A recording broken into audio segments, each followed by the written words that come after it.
Middle east में चल रहे युद्ध के बीच एक खबर है। अमेरिकी राष्ट्रपति डोनाल्ड ट्रंप ने ईरान के सबसे बड़े तेल एक्सपोर्ट हब खार्ग आइलैंड पर कब्जे के संकेत दिए हैं। मिडिल ईस्ट के हालात अब उस मोड़ पर पहुंच गए हैं जहां से वापसी का रास्ता बहुत मुश्किल नजर आ रहा है।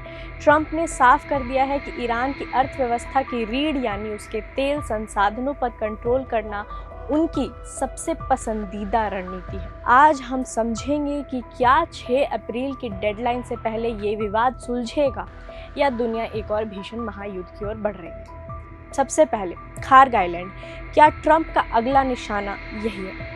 ट्रंप ने फाइनेंशियल टाइम्स को दिए एक इंटरव्यू में बड़ी बेबाकी से कहा कि ईरान का तेल लेना मेरा फेवरेट काम है। अब आप सोच रहे होंगे कि ये खार्ग आइलैंड इतना ज़रूरी क्यों है।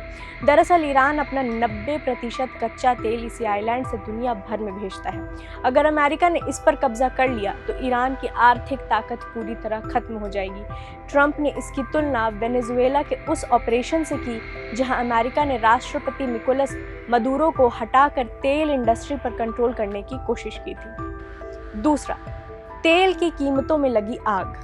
इस तनाव का सीधा असर आपकी और हमारी जेब पर भी पड़ने वाला है। युद्ध की आहट से ग्लोबल मार्केट में कच्चे तेल की कीमतें $116 प्रति बैरल के पार पहुंच गई हैं। एक्सपर्ट्स का कहना है कि अगर अमेरिका ने खार्ग आइलैंड पर कदम रखा तो हालात बेकाबू हो सकते हैं। उधर ईरान ने भी कड़े तेवर दिखाए हैं। ईरानी संसद के स्पीकर मोहम्मद बागेर घलीबारी ने साफ कहा है कि उनकी सेना अमेरिकी सैनिकों को ज़मीन पर उतरने का इंतज़ार नहीं कर रही है, यानी मुकाबला आमने सामने का हो सकता है। तीसरा, ईरान के पास कोई डिफेंस नहीं, ट्रंप का दावा। हैरानी की बात यह है कि ट्रंप इस मिशन को बहुत आसान मान रहे हैं। उनका दावा है कि खार्ग आइलैंड पर कब्जा करने के लिए ईरान के पास कोई ठोस बचाव का रास्ता नहीं है।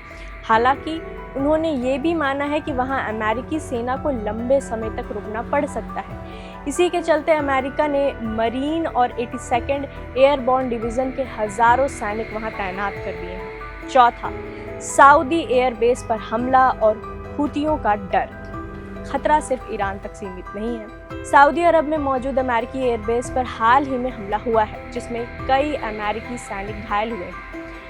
साथ ही हूती विद्रोहियों के मिसाइल हमले ने पूरे क्षेत्र में दहशत पैदा कर दी है। ट्रंप ने ईरान को 6 अप्रैल तक की डेडलाइन दी है। अगर तब तक कोई समझौता नहीं हुआ तो अमेरिका ईरान के एनर्जी सेक्टर पर और बड़े हमले कर सकता है। पांचवा, क्या पर्दे के पीछे चल रही है कोई डील?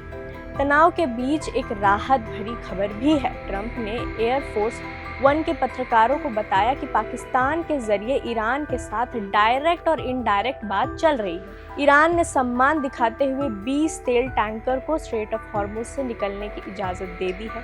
ट्रंप इसे एक पॉजिटिव संकेत मान रहे हैं। छठा, सत्ता परिवर्तन का बड़ा दावा। जाते जाते ट्रंप ने एक और चौंकाने वाला दावा किया है। उन्होंने कहा कि ईरान में सत्ता परिवर्तन यानी कि रिजीम चेंज पहले ही हो चुका है और अब जो लोग बात कर रहे हैं वे बहुत प्रोफेशनल हैं। उन्होंने ईरान के सुप्रीम लीडर के बेटे मुज्तबा खमनेई की हालत बहुत खराब होने या उनकी मौत तक का दावा कर दिया है। हालांकि ईरानी मीडिया ने इस दावे को सिरे से खारिज कर दिया है। अब सबकी नज़रें 6 अप्रैल पर टिकी हैं। क्या ट्रंप की ये प्रेशर पॉलिटिक्स काम करेगी या मिडिल ईस्ट की ये आग पूरी दुनिया को अपनी चपेट में ले लेगी? हम आपको पल पल की अपडेट देते रहेंगे। आप बने रहें प्रभात खबर के साथ। प्रभातखबर.com, विश्वास वही, रफ्तार नहीं।